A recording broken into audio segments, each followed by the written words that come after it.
Hi, I'm Tracy Love, one of the program coordinators and professor in the Developmental Services Worker Program at Cambrian College. And today I'm being joined by Jennifer Cochrane, a part faculty member in the Developmental Services Worker Program here at college. Hey, Jen.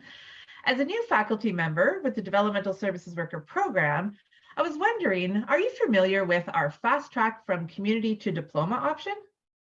Hey, Tracy, I'm actually not familiar with this track. Could you explain to me how it works and who it would benefit? Yeah, for sure. So this fast track option is excellent for students who have already several years of experience in the developmental sector, yet do not have a diploma to support their move up the ladder to either a full-time position or middle management position.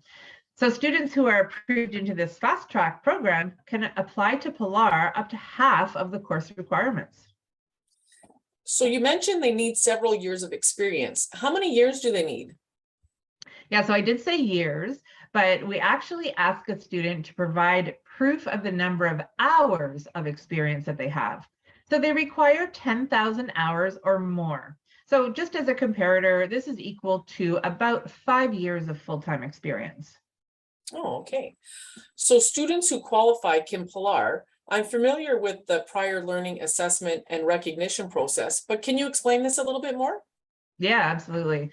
So once a student has been accepted to fast track the DSW program from community, we look at what Pilars we can consider. So typically, based on the student's experience, they already have a really great understanding of topics like understanding disabilities, crisis management and prevention, and others, of course. So we allow them to challenge a number of the subjects by completing an assignment or two to show their knowledge level. So a student who has 10,000 hours of experience in the sector should really have very little difficulty in completing these assignments. Oh, that's great. Does a student have to complete these challenge assignments before starting the program? No, not at all. The student can determine in which semester they would like to do them. They actually have 10 years to complete the required courses and the Pilars, so they could really spread that out in a way that fits them best. Awesome. What about tuition? Will it cost a student more to fast track? Actually, no. Students who fast track will pay tuition only for the courses they do need to take, and they can split those classes up based on how many courses they wish to take each semester and when each course is offered, so they'll only pay for the ones they take. A program coordinator, either myself or Elizabeth McPhee, can help them with their learning plan.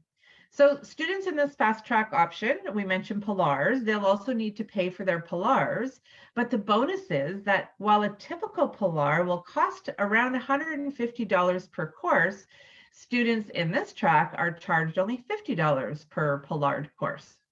Oh, wow, that's great. So it can really save a student money and time. Yeah, for sure. So I know the DSW program is high flex. Will a student fast tracking be able to take advantage of the flexibility? Yeah, absolutely. So as you mentioned, our DSW program is high flex, which means that no matter where you live, you can get your DSW diploma from Cambrian College. So daily, students can choose whether to come on campus for classes, attend live through the Zoom platform, or do their work 100% asynchronously, in other words, on their own time. Wow, that's a great option for a student who's actually not from Sudbury or who has work or family obligations. Yeah, for sure. We actually have had students attend our program from all across Canada. Well, that's awesome. So how does a student apply to get accepted into this fast track option? Great question. So a student needs to apply for the DSW program at Cambrian as a typical student. And then once they get accepted into the program and they register, then they should connect with either Elizabeth or I. Once they do that, Elizabeth or I will ask them to submit a professional portfolio. So what we ask that to include is a resume with their detailed employment history, a letter that's requesting to fast track the DSW program. And that letter should include what their career goals are and what their motivation is to obtain a DSW program. We'll also ask for a letter from their employer that includes their proof of hours of experience and supporting them to be taking the fast track option. And then proof of any past education. So if the, transcripts, any academic certificates, workshop certificates, industry training certificates. So these are things over and above what they would have submitted when they applied to join the DSW program the traditional way. And then we ask for at least one employer evaluation dated within the last 2 years. That does seem like a lot of information to submit. Yeah, you're right. It does seem like a lot, but really, the more information a student can provide to us, the better we are able to determine the classes that they would be most successful at Polaring. Oh, that makes a lot of sense. So how long does it typically take a student approved to fast track the program to complete it? So we've had students with an education plan that brought them to completion in 2 semesters, but most students will look at doing it in at least 3 semesters or longer, depending on other obligations. As I mentioned earlier, they have 10 years to do the whole program if they so wish to or need to. And what if a student has post-secondary education from elsewhere or from another course? Yeah, so in addition to being granted all these Polar opportunities, we can certainly look at transfer credits from previous post-secondary education. So the most common transfer credits are the English courses and general elective courses. But so with approved Polars and transfer credits, a student must still take a minimum of 25% of the course here at Cambrian in order to receive their Cambrian DSW diploma. This sounds like a great option for students who've begun developing their career in the developmental sector and want to add formal credentials to enhance their career. Yeah, I think so too.